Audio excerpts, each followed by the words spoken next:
Om Namah Shivaya. Om Namah Shivaya.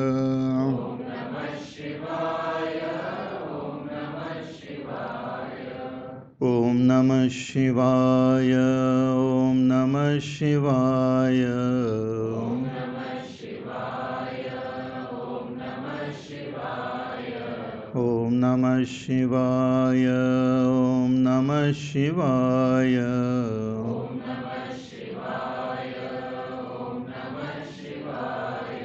Om Namah Shivaya. Om Namah Shivaya.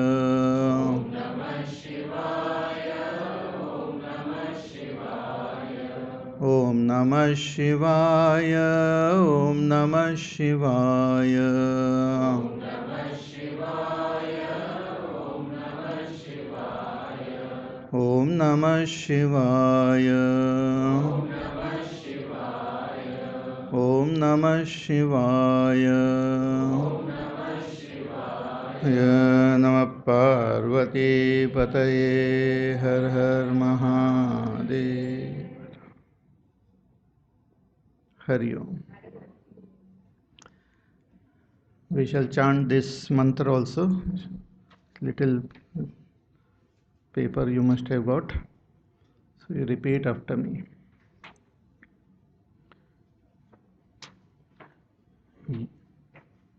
योगेन चित्तस्य पदेन वाचाम् मलं शरीरस्य च वैद्यकेन योपाकरोत्तं प्रवरं मुनीनां पतञ्जलिं प्राञ्जलिरानतोऽस्मि योगेन चित्तस्य पदेन वाचां मलं शरीरस्य च वैद्यकेन योपाकरोत्तं प्रवरं मुनीनां पतञ्जलिं प्राञ्जलिरानतोऽस्मि.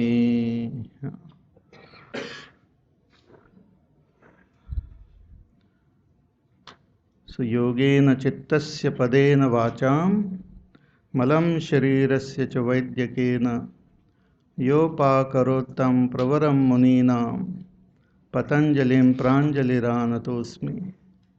My namaskar to Patanjali Rishi, Patanjali Muni, who blessed the world with three important works which Patanjali is credited for to Patanjali. One is this Patanjali Yoga Sutra, which we will study.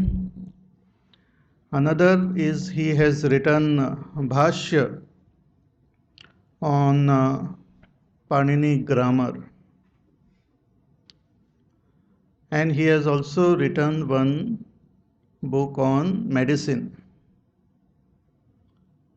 So Patanjali Rishi, who was born, actually we have historically, there are various views, but one of the view is about 250 years before Christ. So he was considered as avatar of Shesha Bhagwan. Shesha Bhagwan we know. Bhagwan Vishnu resides on Shesha Bhagwan.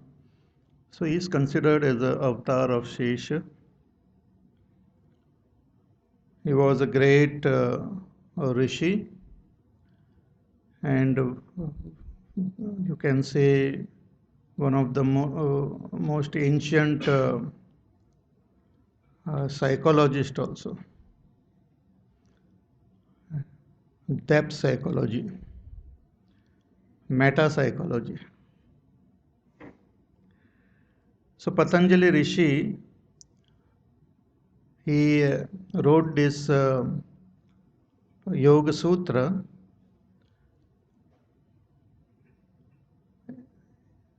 but he also, as I said, wrote a commentary on Panini grammar. So Panini Rishi has given us the Sanskrit grammar, which is the most beautiful language, and it has got some scar of spirituality in it, that language itself. So it cannot be actually easily translated in any other language. And even this text cannot be translated in English or in any other language. You will lose the meaning. It might appear quite gibberish, the translation. Because and other language don't have the words, they don't have the samskar, because the words also come out of experience. If those experiences themselves are not there, from where those words will come? For example, there are those people who live in the snow area, Eskimos and all. They have hundreds of words for snow, for different types of snow. For those who are away from snow and have not seen or once in a while go there, will have only one word, snow. Even clouds, we say clouds, but there are different types of clouds. Similarly, in English we might say just mind, but mind itself is a just general term. Lot of things are there within. So Sanskrit is a very wonderful language, and very deep, very scientific, very mathematical. And Patanjali Rishi, he wrote a commentary on that grammar, Sanskrit grammar. So he himself was a master of Sanskrit. And he has also written a book on medicine. So therefore in this verse we do namaskar to Patanjali Rishi, who has yogena chittasya padena vacham malam sharirasya cha vaidyakena yo apakarottam pravaram muninam. He has removed the malam of chitta through yoga, of words through his commentary on Panini grammar, and the mala of our body through his work on medicine. Because if the mala goes away, all the impurities go away, we can experience our body as well as our chitta in its pure form, which is full of bliss, full of joy, full of peace. Basically, all of us are by nature peaceful and happy. Whatever unhappiness and trouble we experience is mala only. So through this work of yoga, he has helped us to remove the impurities of our chitta. Then our words also are defective to convey the right meaning. So if we know the grammar properly, proper syntax, proper use of words, then the defect of the language also can be eliminated. And our body also becomes pure if we follow the medical knowledge properly. So to such a great giant Patanjali Rishi, my namaskar. We will be studying this Yoga Sutra, only the first chapter. Otherwise, there are 4 chapters in Yoga Sutra, and there are total 195 sutras are there. Patanjali Rishi has written this Yoga Sutra, but he was not the first propounder of yoga. Yoga existed even before Patanjali Rishi was born. So traditionally, it is believed that Hiranyagarbha is the first teacher of yoga. Hiranyagarbha is the cosmic intelligence actually. We will be studying more about Hiranyagarbha. It's called Mahatattva. Hiranyagarbha. He is believed to be the first teacher of yoga. So yoga as a path existed right from the ancient times, and many of our stories, even in Puranas, are there of great yogis who existed much before Patanjali Rishi. Even Lord Shiva is considered as a great yogi. Even Bhagwan Krishna is a yogi, Yogeshwar Krishna. And even he advises Arjuna, you also become a yogi. Tasmat yogi bhava Arjuna. You become a yogi. And he talks a lot about yoga and yogi in Bhagavad Gita also. So much before Patanjali Rishi, this yoga or the technique system of enlightenment, gaining that state of enlightenment was there in our culture. Patanjali Rishi just gave it a proper finish. Like he brought every aspect of yoga and presented in this Yoga Sutra. It's the most amazing book which we will see. So the word yoga was mainly was used for this dhyana yoga, or the process of reaching that state of samadhi. But later on, it was also used for everything else also. Everyone started using that word, jnana yoga, karma yoga, bhakti yoga, everywhere, because yoga means to join, to get united with our own supreme self.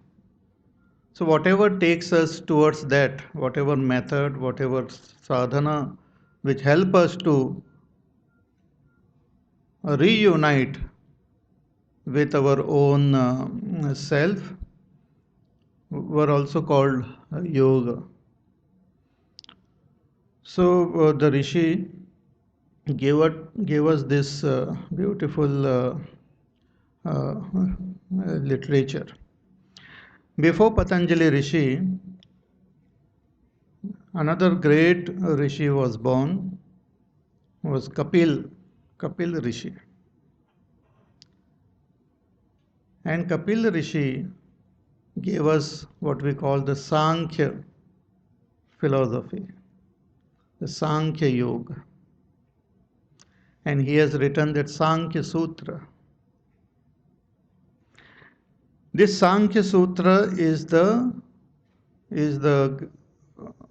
great philosophy which indicate the supreme truth, and also explains this world and all our experiences. Everything is presented very, very clearly and scientifically.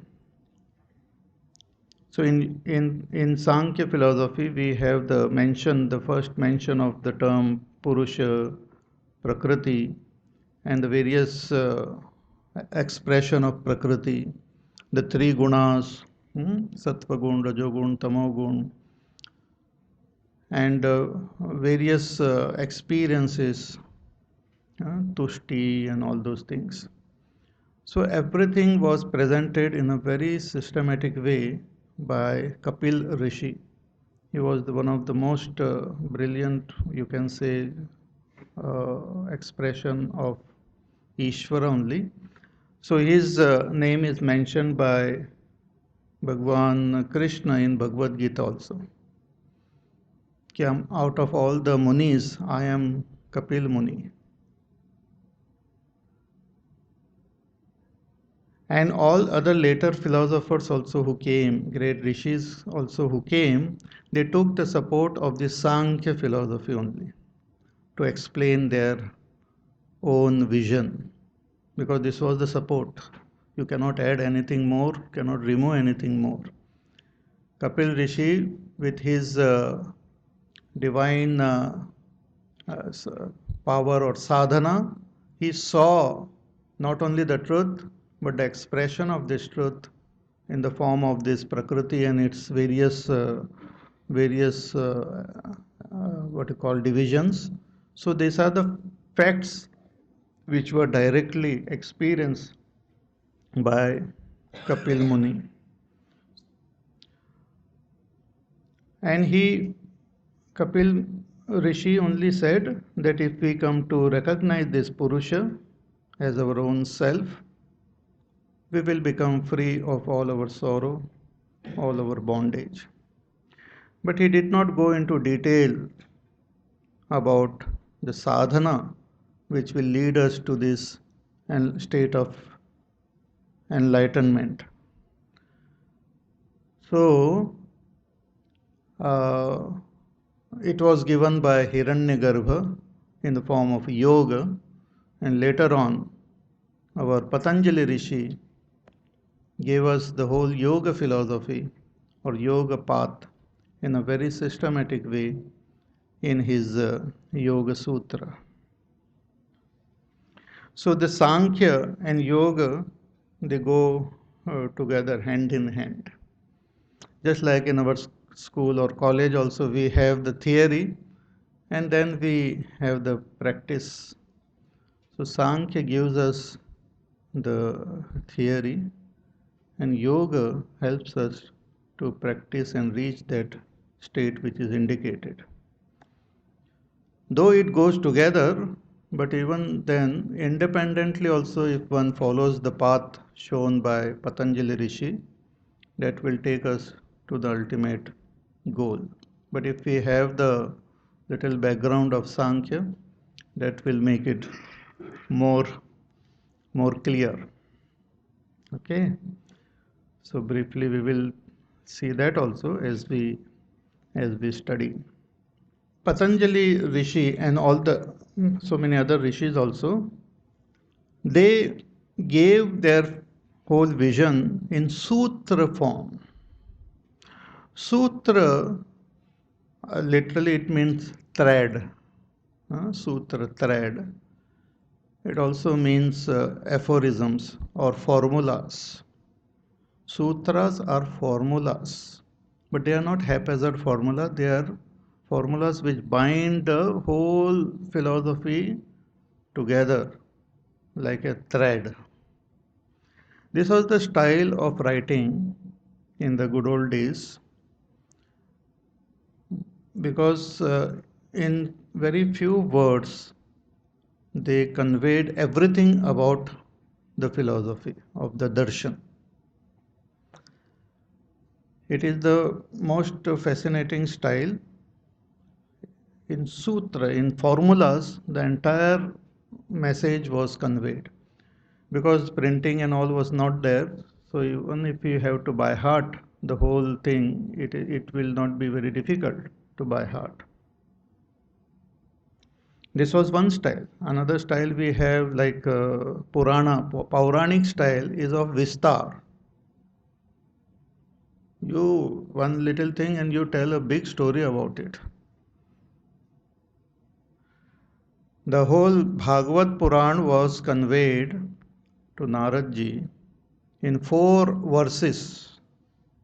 They are called Chatushloki Bhagavat. In 4 verses of Anushtup Chanda. 4 verses. But those 4 verses were elaborated by Ved Vyasji into I think 24,000 verses or something. In Bhagavad 24,000, yeah, 18,000. 18,000. 24,000 is Ramayana. In 18,000 versus, 4 versus को 18,000 में, with lot of stories in between.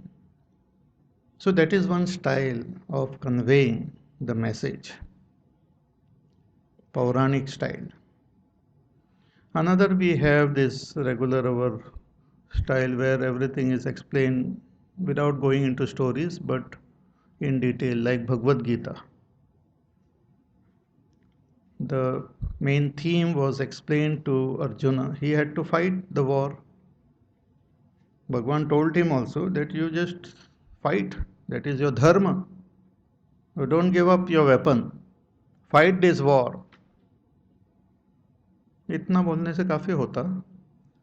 But then he explained the whole thing in detail. And finally he said, okay, I will fight. Karishye vachanam tava. I will do as you say. So that is normal, our style, where things are explained in detail without going into stories like in Puranas. Then we have the itihas, which are the historical facts. The story of Ramchandra ji, story of Krishna, story of Pandavas, Kauravas, presented in a elaborate way. And through those stories, through their life, we can learn. Just like nowadays also, if we read someone's biography, we can learn a lot about that person. Similarly, if we read the biography of a great person like Ramchandra ji, we can learn a lot from his life. We can understand his vision. We can understand his qualities. So those are very interesting way of learning. But the sutra way is something totally different and most fascinating. Most of our important works are written in sutra forms. All the 6 darshanas which yesterday I was talking about, the Vaisheshik, which is written by Kanad Rishi, then Nyaya by Gautam Rishi, then Sankhya by Kapil Rishi, Yoga by Patanjali Rishi, then Purva Mimamsa by Jaimini Rishi, and Uttar Mimamsa, that is Vedanta, which we study, is by Badarayan or Vedvyas ji. All these works are in sutra forms, formulas. Like for example, Brahma Sutra, there are about 555 sutras are there. So this sutra helps us to understand the whole thing in brief, and each and every letter is well thought of and written. In sutra, the rishi also, if he thinks that certain things are known to everyone, those things will not be mentioned. And minimum words, minimum letters are used. So each and every letter which is used becomes very important. It's like in science we have those formulas, like E is equal to mc square, let us say. Suppose I add d in between. E is equal to mc d squares. उसका पूरा जो है, it will not make any sense. It will be rejected. Or if I remove one letter from it, I say that mc क्यों, m निकाल देंगे, c square कर लेते हैं. That will also not. Square क्यों, cube करते हैं. That will also not help. And to understand that E is equal to mc square, we have to understand the entire physics. After understanding what is E, what is m, what is c, and everything, we will be able to comprehend and make sense out of that formula E is equal to mc square.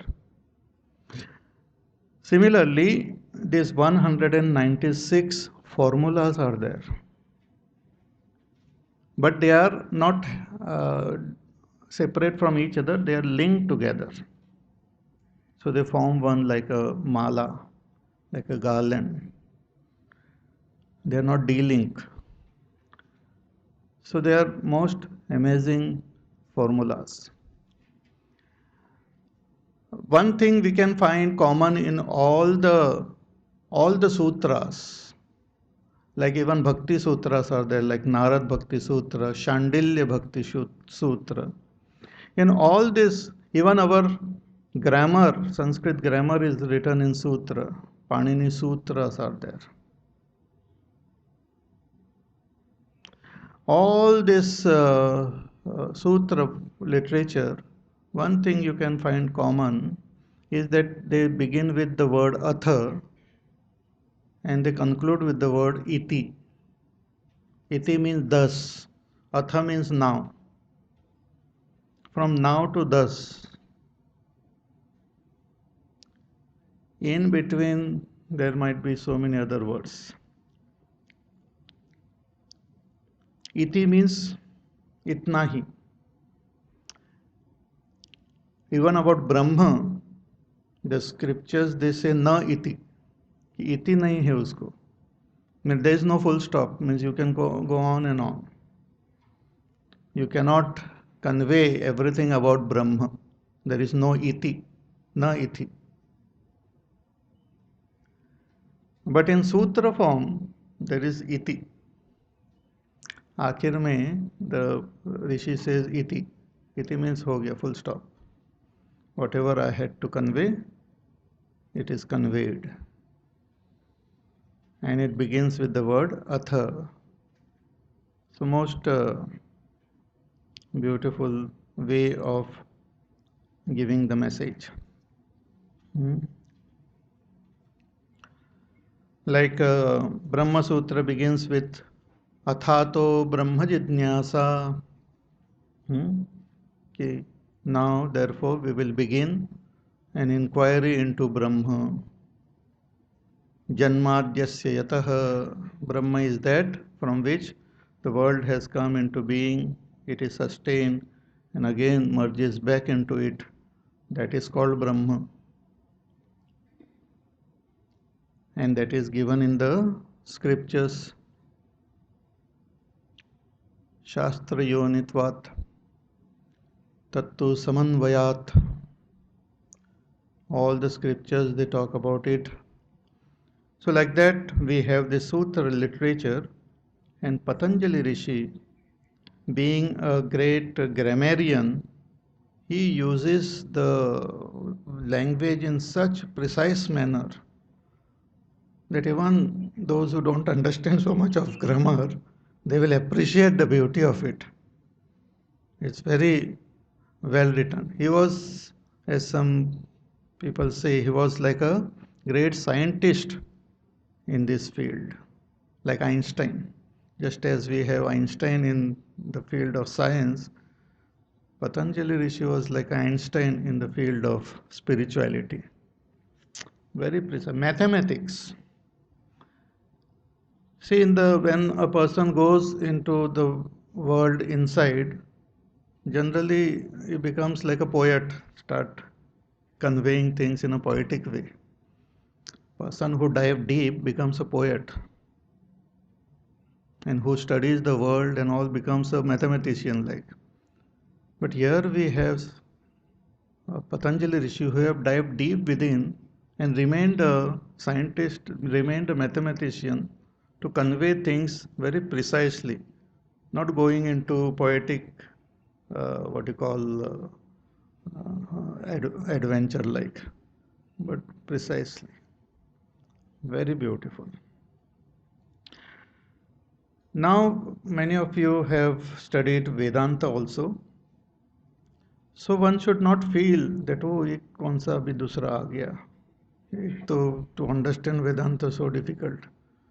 Now Swamiji has brought up this Patanjali Rishi, I don't know from where, and these Yoga Sutras. They are not different. Because the truth is same, one only. It is conveyed in a different way. Therefore, the very famous that mantra is there, ki ekam sat vipra bahuda vadanti. Truth is one, it is conveyed in many different ways.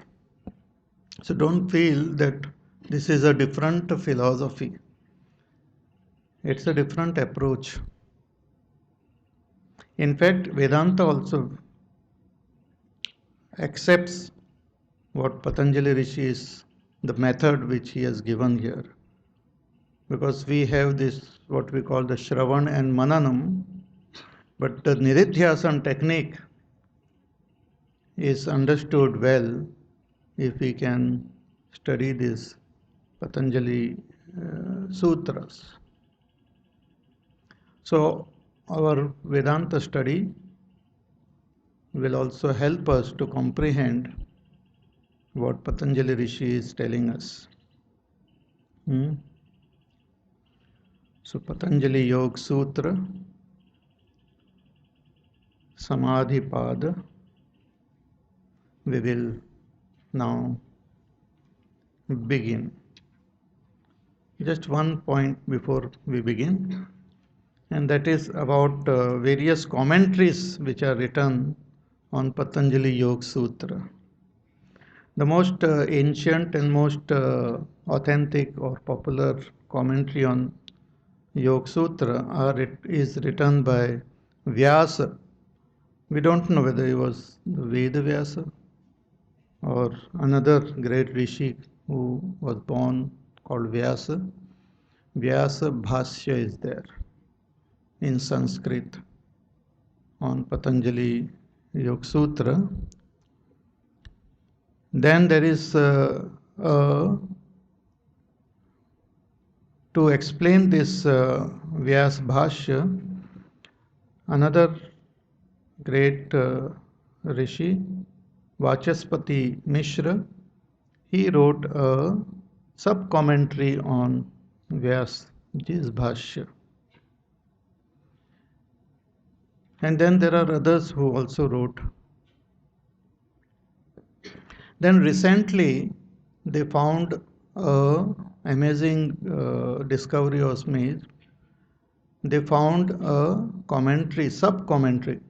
Sub-commentary means commentary on Vyasa Bhashya by Shankaracharya. Some believe it is Adi Shankaracharya, and some believe that maybe some other Shankaracharya ji must have written. This commentary is published by Banarasidas, Motilal Banarasidas. They have given the English translation of it, but this commentary was also discovered. So this Vyas Bhashya which is there, that commentary is based on the understanding of Sankhya philosophy also, and then the Yoga Sutras were explained. But Adi Shankaracharyaji's Bhashya or Shankaracharyaji's Bhashya is based on the Vedanta, taking into account the Vedanta philosophy also. So slightly in a different way, certain things are explained. Then in the modern times, so many people have written commentaries on this. Even you have this one book. So many Mahatmas they have written. I have also gone through many of those commentaries. But one commentary which I found very interesting is in Hindi, which is published by Gita Press, which is I am using here. So this is written by again one what you call modern this Mahatma, and Sri Swami Omananda Tirtha, who has taken support of Vyas Bhashya, of Vachaspati Mishra, of other commentaries also, plus his own experience. And he has presented the whole thing very beautifully and systematically. Hmm. But if one is that we read these commentaries or listen to this pravachan, but if we really want to understand what Patanjali Rishi is talking about, we have to practice and follow his path and actually experience it. Because this is not a theory which he is giving, it is a practical guide that we will see. His practical guide. So it is not a theory. Each and every sutra which is mentioned here can be experienced, and the ultimate experience of that Kaivalya Avastha. Hmm. So this much I think Prastavana is enough. If something more comes, I will tell you. Now we begin the sutra. So let us chant the first sutra. अथ योगानुशासनम् अथ योगानुशासनम् हाँ, this is the sutra. For those who have difficulty in by hearting, this is easy. Just atha yoganushasana. And the beauty of by hearting is if you keep repeating, it automatically gets recorded. Even without knowing, if you just keep on repeating the sutra for 10 times, it will get recorded in your head. Maybe some head requires 20 times. You can check. So, atha yoganushasana. See, one is that all our great these works, they begin with Mangal Shloka. Means remembering the divine, remembering that supreme reality itself is Mangal. Before starting or before doing anything, this is our tradition that we remember the supreme truth. Whether we are starting any action, work, or any important work, literature, we begin by remembering the Supreme. But here there is no Mangal Shloka as such, only the word Atha is there. This word Atha is also considered as a Mangal Dhvani, a very auspicious word, Atha. It is believed in Bhagavad also it is said that even Brahmaji before creating this word, he uttered the word Atha. So Atha is a very nice word. It conveys Mangal, auspiciousness. So even if we have this yajnas or something, we have to chant. Some we do invocation. Many people say I cannot do invocation. I don't know. Even if you say Atha, I'm not giving you hint that next time only say Atha. But even if one says Atha, it is ho gaya, Mangal. Itself is the most fascinating sound. Like in Om, that first So Atha conveys auspiciousness. Atha also conveys the adhikar, who are qualified for this path. Like in Brahma Sutra, the word Atha conveys the adhikari for Vedanta, like Vivek, Vairagya, Shamdamadhi, Shat Sampatti, Mumukshutvam. So here also Atha conveys the adhikari who is the adhikari of yoga, who is fit. Of course, the basic fitness is required, but who is also ready for following this discipline of yoga. This is not a theory. Yoga is not a theory. Yoga is not a theory at all. It is, theories are there, but it is a path. It is something which we have to follow. So those who are ready to follow, for they are the adhikaris. Of course, the qualities of mind, intellect, basic qualities of good qualities of mind, intellect, and all are required. Atha, literally it means now. Now, actually, this Yoga Sutras came after Sankhya philosophy.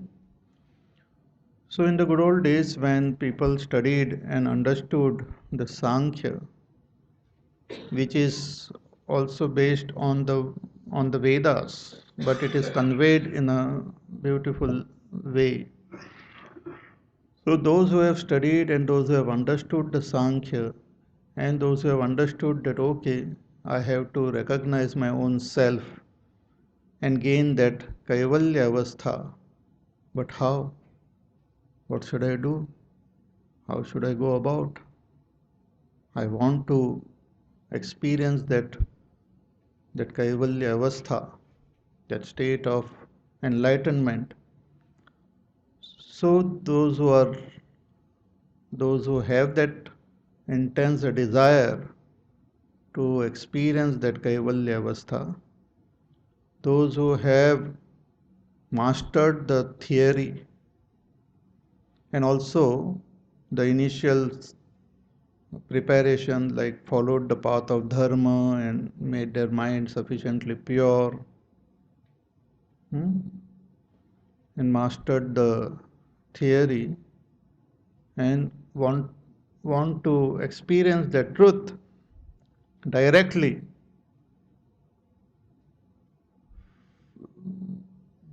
they are the fit adhikari and they are conveyed through this term atha, means now. Okay, that I have done. Now let me follow this path and experience that supreme state of enlightenment. So now, yoganushasanam. Now we will expound the yoga. Yoga anushasanam. Anushasan, actually, shasan means rule. Shasan. Anushasan means rule after understanding. Anu, that word is like followed by. So a shasan which is preceded by understanding. So after understanding everything properly, we are following this discipline, anushasan. So yoga anushasan, discipline of yoga. Therefore, this is not, as I said, it is not a theory, but here a discipline is given. So Patanjali Rishi doesn't go into various types of arguments with other theories कि ये ठीक है कि वो ठीक है ऐसा है नहीं है वैसा है but he just gives that anushasan, the discipline of attaining the state of yoga. Yoga anushasan, discipline of yoga. It's like we go on the bus stand also. We have so many buses are there standing there parked. On them there various destinations are written. This bus will go to Jaipur. This will go to what you call Agra. This will go to Haridwar. So they are just written. If I want to go to Haridwar, I should not go and sit in the Agra bus. इधर के बैठने बहुत अच्छी बस है, AC उसका अच्छा चलता है, खिड़की की वो मेरे को सीट मिली है, because I get what you call travel sickness, so it becomes easy.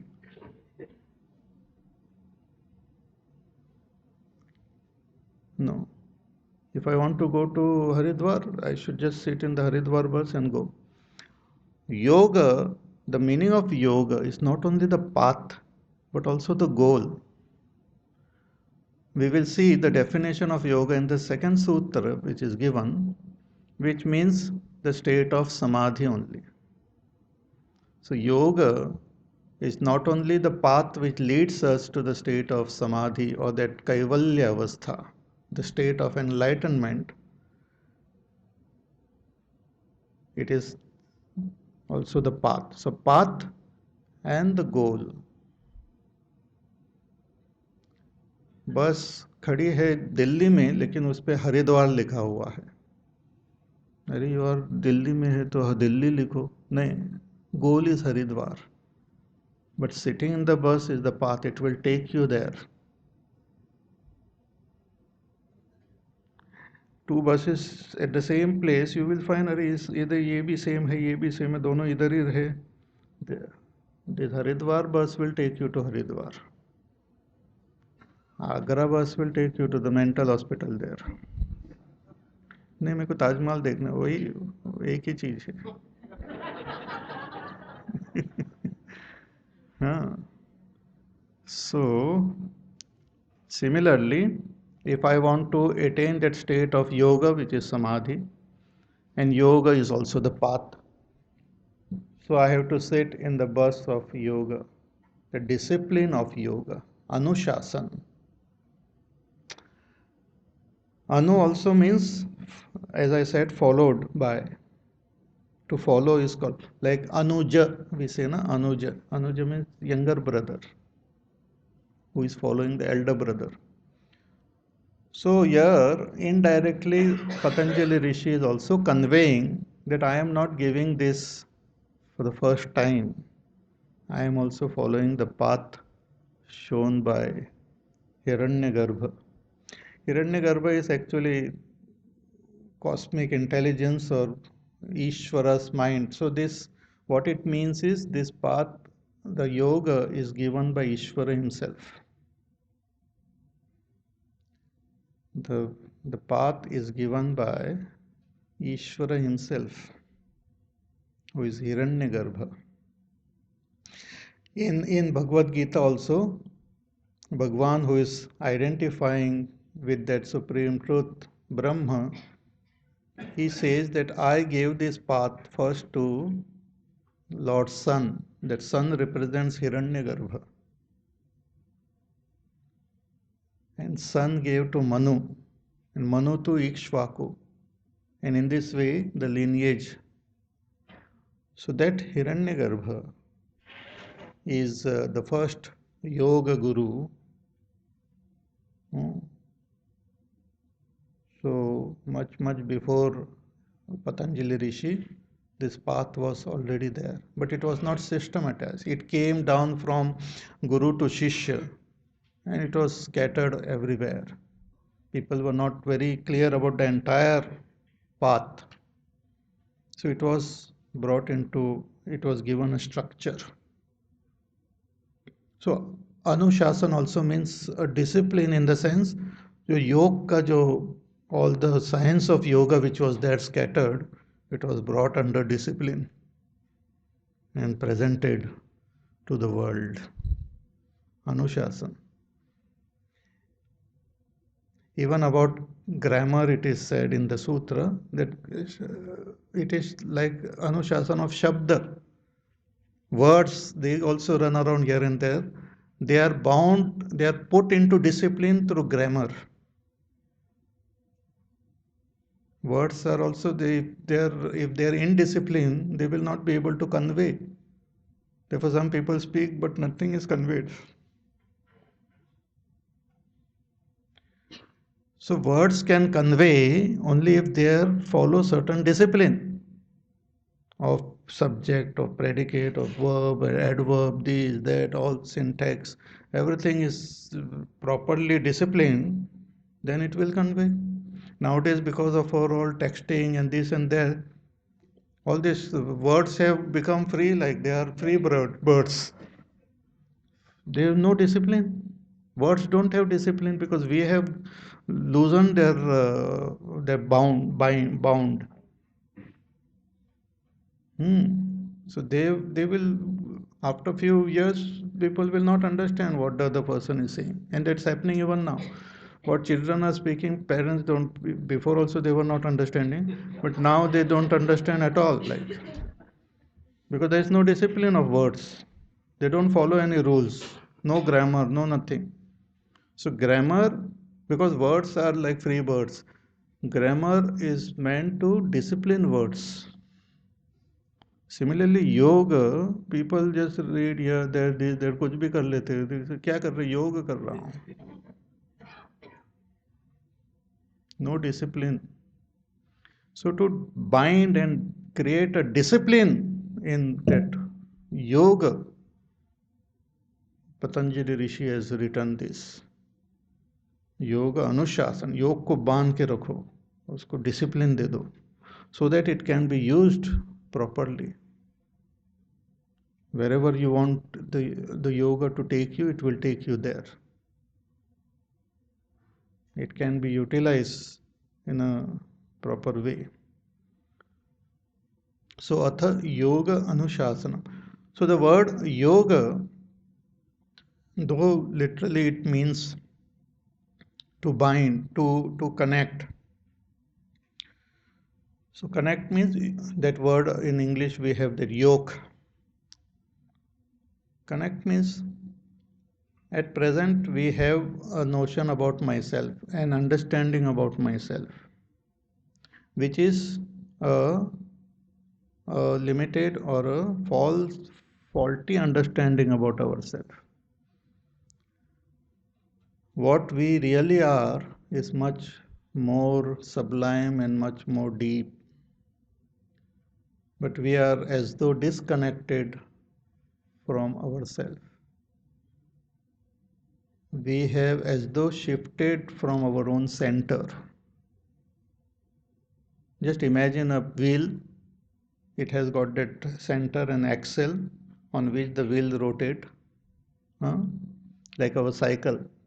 In the center we have that hub. Just imagine that you have a cycle.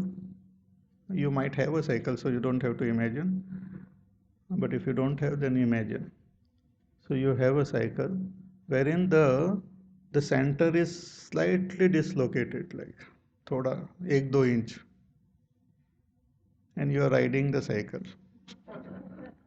You will go like this. It will come up, and that is what happens to us in our life. We are not seated in our center. We are slightly disoriented. I mean, away from our center. Eccentric we are. Therefore, people wobble up like this. They go up and down. Kabhi khushi, kabhi gum type.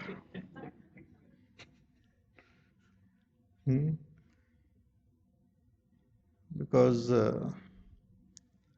we are not established in our own supreme self.